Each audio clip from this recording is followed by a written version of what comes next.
What's up, and welcome to another episode of the Grind Line podcast. I am your host, Greg. I am here tonight by myself for episode 276. Ryan has school stuff that he's finishing. It is 8:02 p.m. on a Wednesday night, and Ryan is on an accounting call, so that does not seem very fun. Tyler is apparently out sick, coincidentally, during game one of the conference finals. So, yeah, that's apparently happening. And I did take a bunch of questions for a mailbag tonight. So we all know things that we had missed because we were off last week. Nate Danielson is playing for the Grand Rapids Griffins. They dropped the second game to the Admirals. They are currently losing 1-0 as we speak right now in game three. It's really cool to see Nate get a shot. I thought maybe they would give him the summer to kind of go to the gym, bulk up, get his training program going, get some weight, and then push for the Red Wings. But I think that this playoff push will also give him some needed experience, and that I still think that he has a solid chance of cracking the roster going into next season. I think there are several guys now that have a chance at cracking the roster going into next season and that have performed exceedingly well during the playoffs for the Griffins. But I kind of think we should just jump into questions, and then we're going to fill in some gaps along the way with information that has dropped kind of during during the week and 2 weeks we were off. So the first question we're going to start with, and it's something that's been like talked about pretty frequently here because of the situation this past season. Randy Zyke at Fleeb1213 from Twitter asks, "What's your prediction for Berggren? Is he going to make it on the Wings roster?" There were also a couple other questions in here about Berggren. If Bergie and Johansson are locks per Steve Y, pick a couple players between Danielson, Kasper, and Mazur. As far as Berggren goes, do I think he will be playing NHL hockey? Yes. Do I think that is going to be with the Red Wings? My gut right now is telling me no. And I think there's a few scenarios. One of the scenarios that I see is that teams this past season, before the trade deadline, were calling on him. Yzerman was not able to get a contract done. It was reported that Berggren had rejected a contract offer. I think that Berggren is especially after what he's been able to do for Grand Rapids in the playoffs, basically owning round one by himself with great goaltending, is he's kind of moved himself into a situation where I think he's pretty valuable in a trade. And do I think it's a player for player swap, or like say it's a trade that gets us a top 4D or a top 6 forward? I think if you packaged your first round pick number 15 and say you wanted to move up, Berggren could get you pieces to be able to move up, or he could be part of a trade plus your first round pick to move up and then maybe get like a fifth round pick or something extra. Now, could he be using a trade to get a bigger piece? Sure. But I think that he's got the NHL talent. He's shown the hockey IQ. The reason he didn't stick was because of the defensive play, and we kind of saw that down the stretch there, and that's why he was sent back before he had to pass through waivers.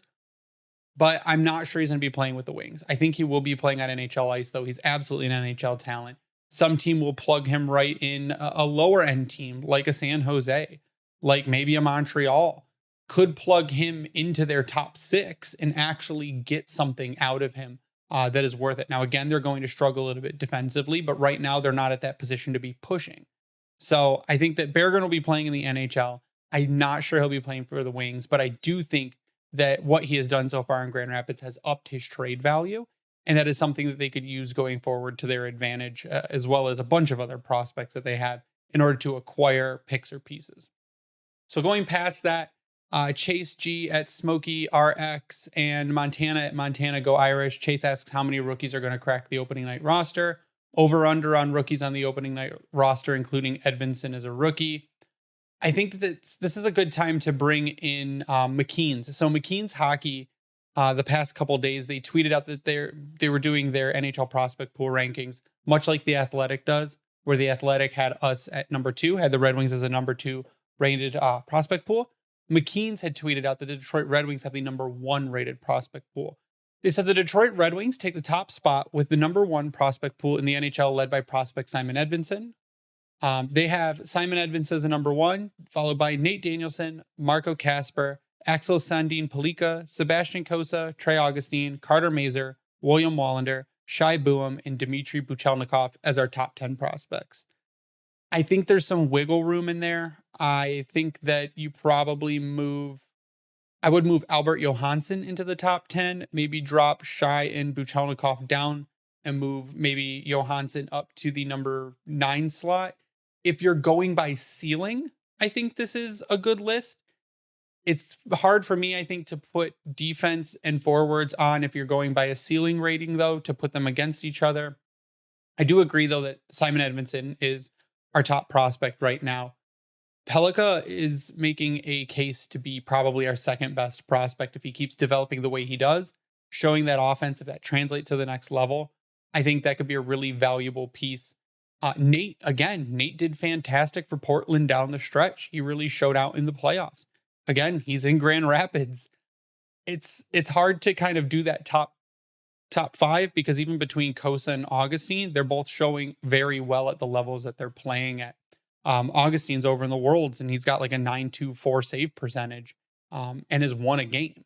So I think that getting the number 1 ranking is kind of just another affirmation after there were accounts online that were saying Yzerman's failed at drafting. Look at all the people that he wasn't able to pick or that didn't pan out from rounds 2 through 5 in the 2019 and 2020 draft.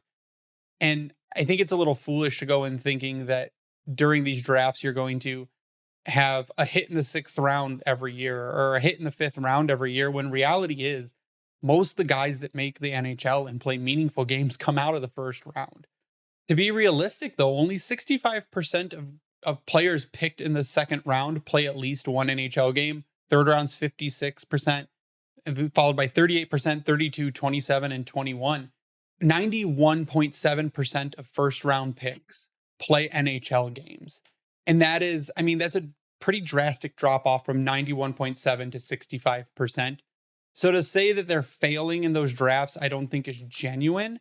And there are still guys from those drafts that can play NHL games. So I think we need to pump the brakes a little bit on the failure talk around the drafts.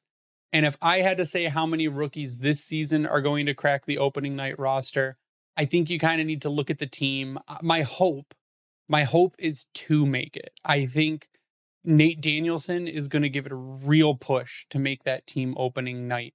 I mean, 2 have to make it if you're going to play Barren and Johansson. Neither of them are waiver exempt. But I think a forward makes it. I think Albert Johansson makes it. And that would be 2 rookies. Whether that forward is Danielson, and this will go also into the question that telekinesis at K_deluge asks. If Berge and Johansson are locks, pick 1 or 2, Danielson, Kasper, and Mazur.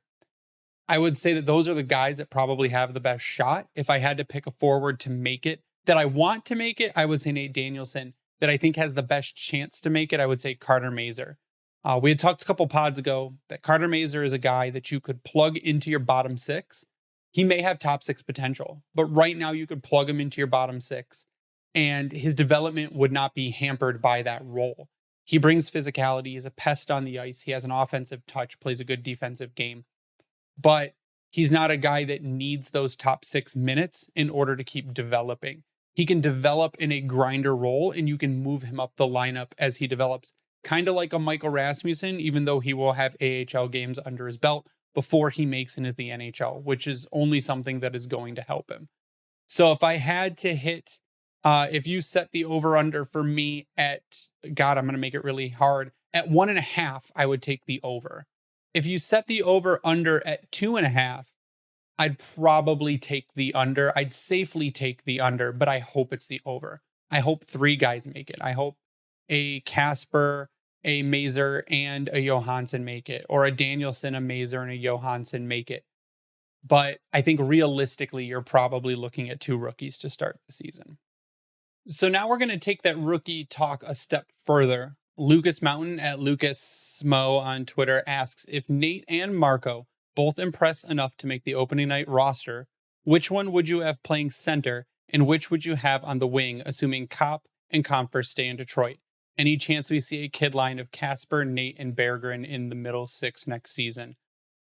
I think that at some point in the season, no, I don't even think that's possible at some point in the season. If Nate and Marco both impress, I think that you play Marco at center and you give Nate the chance to come in on the wing, kind of like Dylan Larkin did, if you played them on the same line. Now, this is also assuming that you're playing one at center, and Kopp and Compher are also playing centers, and either Joe Veleno is gone or you move Joe Veleno to the wing.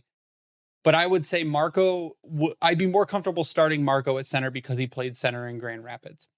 Nate, if he's coming straight from junior to the Red Wings, I would ease him in on the wing, give him a chance to get his feet underneath him, get that offense going, and then just slide him into the center either the following season or later into the season, like they did with Dylan Larkin. He's looking like a mini Larkin, which is fantastic to see.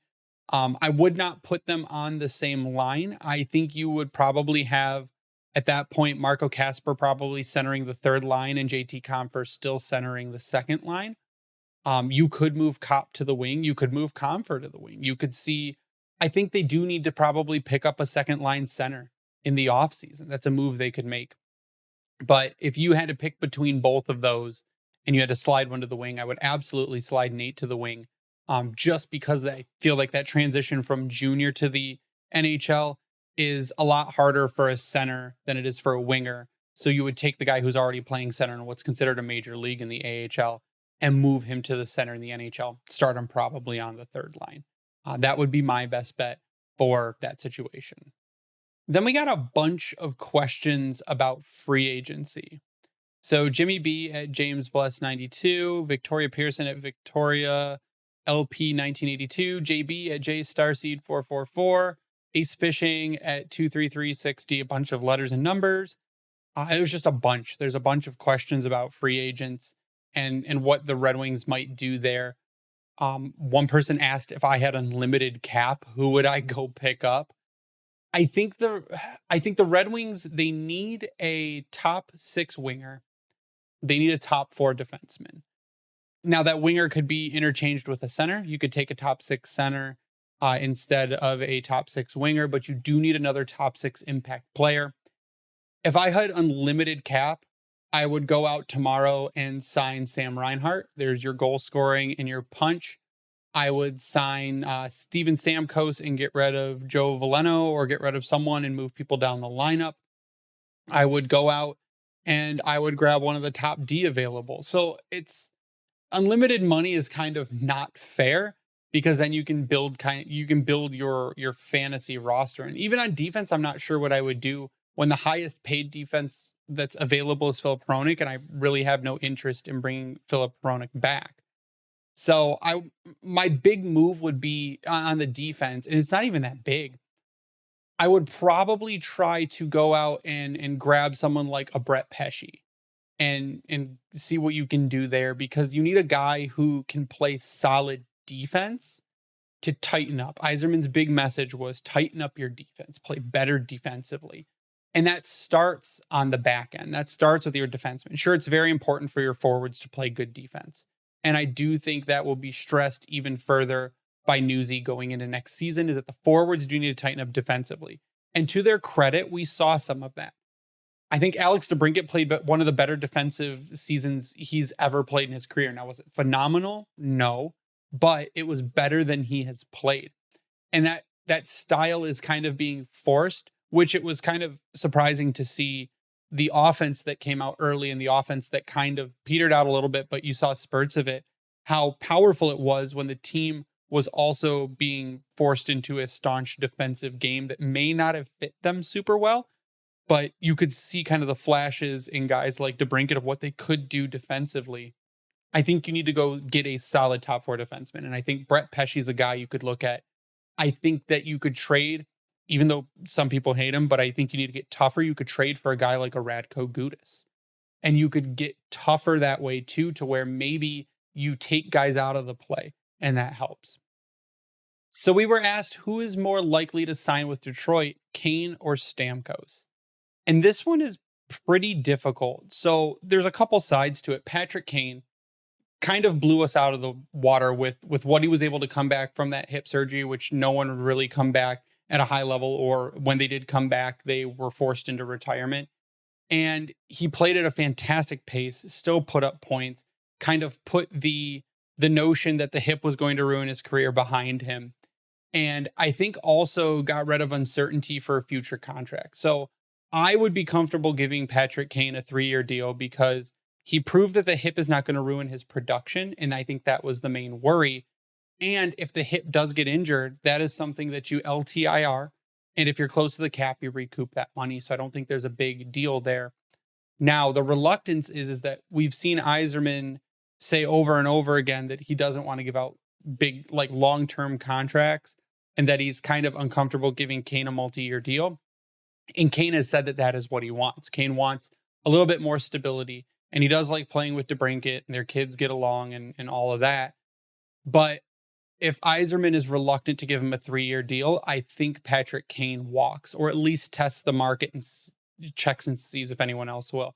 If you could give him a 3-year deal and he says, I'll do $4.5 million for 3 years, absolutely sold. Yzerman might not be. I'd be sold on that. Steven Stamkos is right now coming off, I believe, an $8.5 million deal. He's a year younger. But when you look at Tampa's situation, Tampa just traded for Ryan McDonough, 2 years left on his deal at $6.75 million. And that leaves them with just over $5 million to sign 7 to 8 guys. That is not easy. That is impossible. I would say that unless Steven Stamkos says, I'm going to take $1 million next season, I don't think there's any situation currently with the way their roster is that they have any room for Stammer. When they have to sign, they've got Anthony Duclair as a free agent, Tyler Mott, Austin Watson, Calvin DeHaan, Matt Dumba, Hayden Fleury. You've got spots you need to fill. You have nowhere near enough money to fill them. Now, if the question is who's more likely to sign, Kane or Stammer, I would still say that Patrick Kane is probably more likely to sign. Stamkos would come in, I think, at a higher cap hit. I think Stammer's still going to want. Right now he's $8.5 million, but he's getting older, so maybe he takes a $6 million deal. As to where I still think you could get Kane at $5 million or less. And the production, Stammer still had a high level of production this season too. But again, Kane played at a near point per game pace. So if you said who's more likely, I'm going to go with the guy that's already on the team rather than the guy that there's going to be, if he's out, if Steven Stamkos is out, I think that Stamkos would garner more attention and higher offers than a Patrick Kane. So I would say that Patrick Kane is probably more likely to sign with the Red Wings or re-sign with the Red Wings than it is to bring Stamkos in fresh to the organization. If I had unlimited cap, give me both. I'd sign both right now and I'd plug them in and we would just go with it. But I think that Patrick Kane is probably more likely to sign with the Red Wings. The Professor, Let's Go Red Wings asks, what do you think about Raymond's development path looking back on it? And I'm not sure how deep I can really go into this. I think Raymond was undervalued. So early in scouting for that draft, Raymond was a top 3, like a projected top 3 pick. And then he dropped a bit, and he dropped a bit more. And the talent, I didn't really see a change in talent. I saw deployment issues. I saw Raymond was getting low usage on the team, but he was still making the most of what he was doing. And I thought it was a good idea to keep him over in Sweden. And then coming over, it was the shock that he made the Red Wings out of camp. He kind of blew the doors down. And the first season overperformed. He overperformed his expectations. I think you're like, wow, it's great. And then they said year 2, a bunch of people were calling it a slump. And when we really looked at it, we're like, this isn't really a slump. I think it was more of a back to average. Like if his year 2 would have been his year 1, it still would have been very successful. It's just it didn't exceed what his year 1 was. And then at the beginning of my preseason prediction was Lucas Raymond, 30 goals, 40 assists for 70 points. And he had 71 points. Blew the doors down. He's going to make a ton of money. Yzerman made all the right choices. I mean, I'm not sure there's much to say on his development path. Yzerman, every step of the way, recognized the talent to bring him in right away. Showed that he didn't need help in the AHL. And I think that's a little easier transition for a winger than it would be for a center or a defenseman to come right into the NHL and skip the AHL. And I think it just goes to show that there's, as much as the people freak out about Yzerman drafting and Yzerman leaving guys in the AHL and development, is that when that talent is recognized at that high of a level, they will be in the NHL lineup. And Raymond proved that. I mean, he's just destroying it right now. And it's to me, it's like, well, maybe it was just the end of the season, a fluky thing, and he just kind of blew up and was great, but he's doing it still at the Worlds. So I think that the development path, I'm not sure there were any missteps in the development path. I'm not sure anyone could make a good case for there being any missteps in the development path for Lucas Raymond. I think every step of the way, it was fantastic decisions over and over. Jason Parr asks, I bought a draft preview magazine. Which players would you focus on from a Red Wings draft perspective? We also have a couple other questions. Robert Smith, R. Smith, asks, of the Wings stand tight at 15 and grab someone like Nygaard, or do they trade up to 10 to 11 and grab falling Carter Yakemchuk or Beckett Senecki?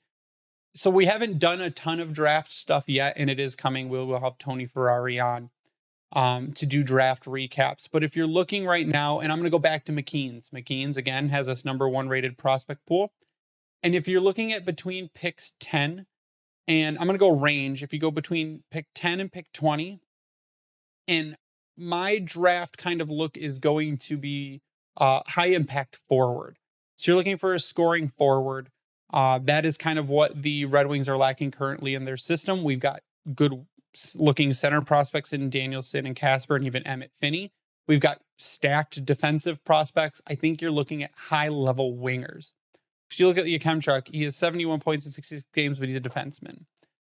I think you're looking more at a Liam Greentree. You're looking at a Trevor Connolly. You're looking, like you said, at a Brandsic Nygaard. You're looking at a Jet Luchenko. You're looking at a Michael Haig. I would even go up to number 9, who is mocked right now, in Cole Yzerman, who has fallen a bit. At one point was a top 3 projected pick, but then there was mention of some possible work ethic issues that if he could work through that, could be a fantastic player. What I might want to see the Red Wings do is, and this is again where Barren might come in, is if you see a guy you want around number 10, if you see a guy you want around number 11, I'm looking at a guy like Tijagindla, Jerome McGinley's kid, who played for the Kelowna Rockets, a bad Kelowna Rockets team, but in 64 games had 84 points, 47 goals, and 37 assists. I think he's that smart kid that you can bring in, and his offense should pretty easily, I'd say, translate to the NHL level. He's not small. He's 6 foot tall, 185 pounds right now. He's got the frame to be able to put on that weight. He's mocked anywhere between number 6 and number 18. 18 by recruits, number 6 by elite prospects. But this season, he really turned it up. So I think that that's a kid, and he's just 17 right now. His birthday's not until August. He's on the younger side. That he's a guy you would have to probably go above Calgary to go and grab him. But he is one that I would definitely take a look at to possibly trade up and grab. If you're sitting at that 15, I think that McKeen's right now has the Red Wings taking Zeev Boehm, so Shai Boehm's brother. He is a defenseman, though. In 42 games, has 11 goals and 39 assists for 50 points for the University of Denver. Sure, you could take another defenseman. I just don't know, especially defensemen that high level, where you're going to put them. And I think this is going to be a position that you're in the middle of the draft, where instead of taking best player available, and even right there, it flip-flops. If you look at picks 10 through 20, it flip-flops between defenseman and forward. And I don't think there's a lot of, you're not picking between an A-level prospect is a defenseman, but I'm going to take this B-level prospect because I need forwards. I think the talent levels are all around the same, interchangeable. So I might try and move up to draft a Tijagindla. If I'm taking that 15 pick, Brandsic Nygaard, fantastic pick. If you're talking about a Beckett Senecki or Seneca, right now, McKeen's has him ranked at 29, which to me is low. I still think he'll go higher than that. He might not even be available at 15.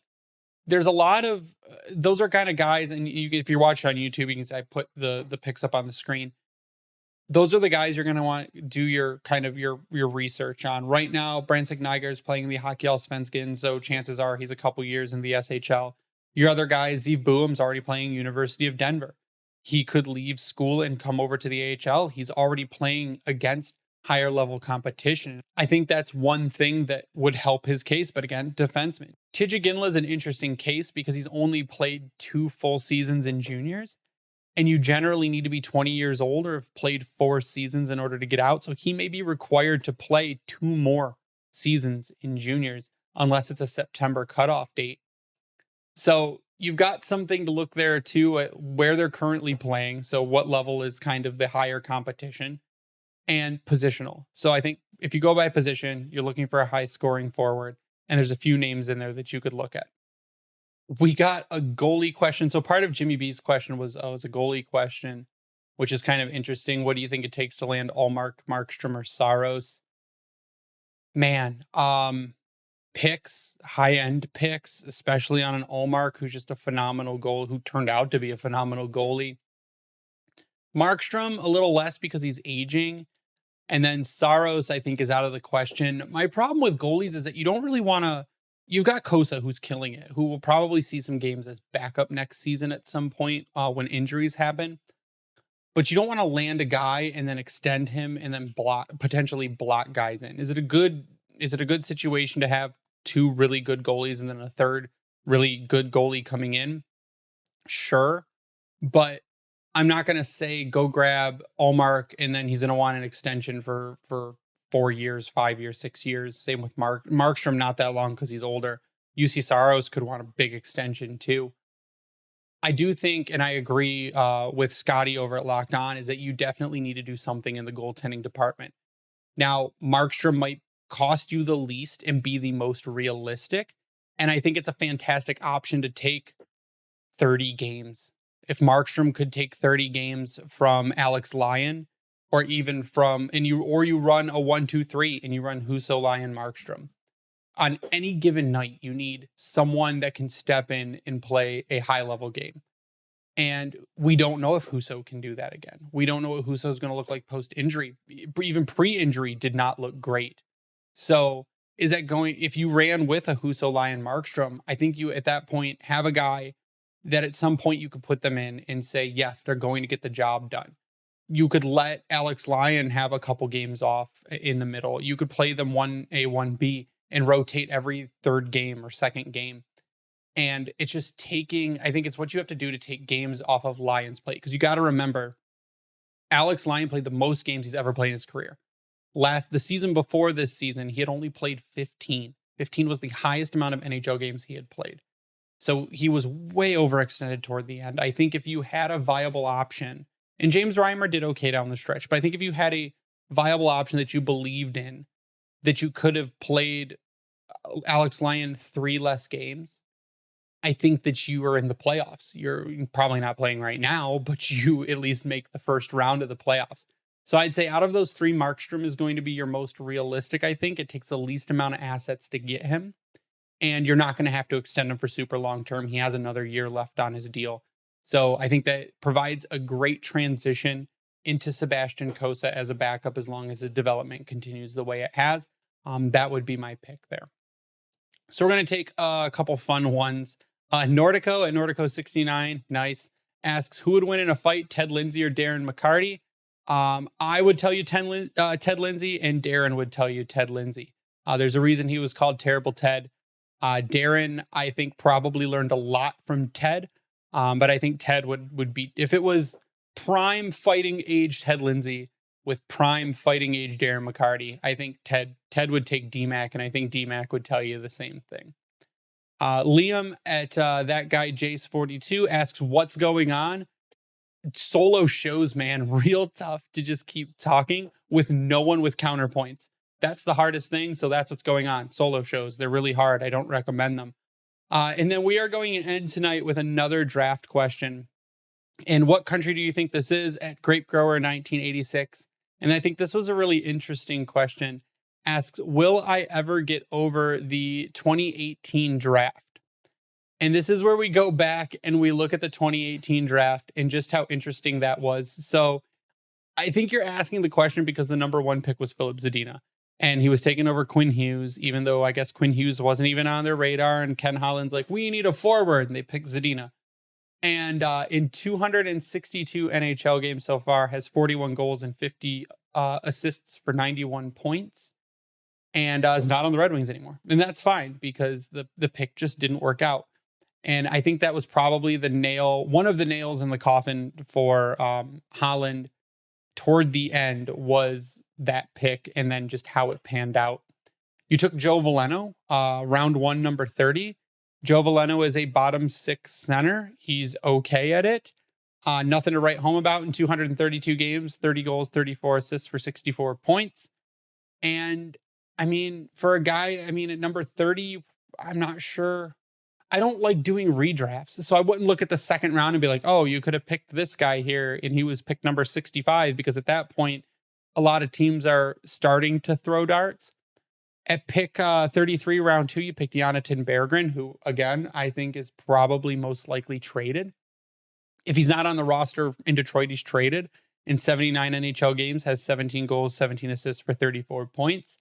Jared McIsaac, who I think will probably go overseas again. He doesn't really have any NHL future, at least on the Red Wings. Alec Regula picked third round, number 67 overall. He ended up getting traded to the Chicago Blackhawks and is now playing for the Providence Bruins in the AHL. So again, a pick that didn't pan.